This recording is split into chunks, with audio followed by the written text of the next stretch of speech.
I'm proud to say that we're one of the most award-winning wineries in California. We've had just an incredible sustained success in wine competitions just across the country, actually.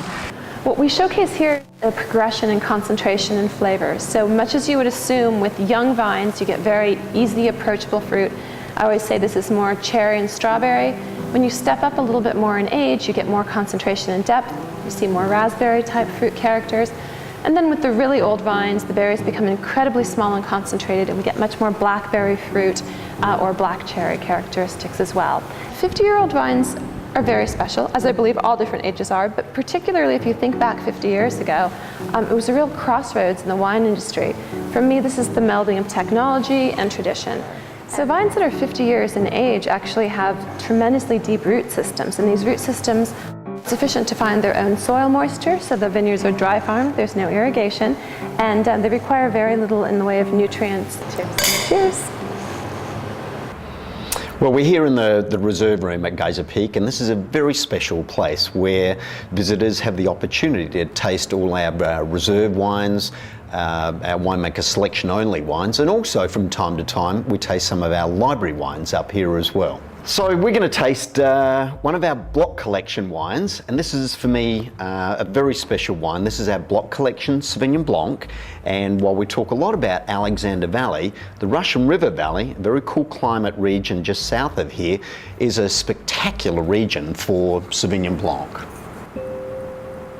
We hear a lot about single vineyard wines, but we've taken it the next step beyond that and broken these vineyards up into sub-blocks within those single vineyards.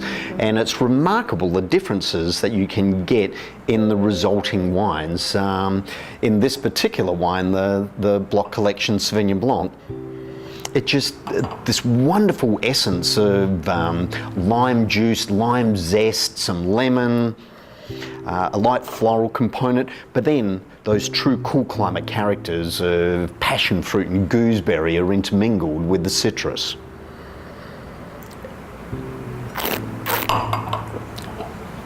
This is like the quintessential spring, summertime wine. It's really zesty and alive, it's lively, and just wonderful acidity. I can still taste the residual flavours on my palate now. What I'm going to try next is one of the wines that is only available in the tasting room, and this is Sparkling Shiraz. And a lot of people have never heard of Sparkling Shiraz. We get that reaction a lot, wow. So what we've got here is a deep, rich red wine, Shiraz, and it's made using the traditional champagne method champenois. The only difference is we're using this red base wine, and wine sits on lees for about 2 years before we disgorge it. So this is our 2005 Sparkling Shiraz, and it just looks gorgeous. You've got to have it in a wine flute. It's got this wonderful purple red mousse, or the foam on top. And then when you get to taste this wine, it's an explosion of bubbles in your mouth. A really intriguing, interesting wine.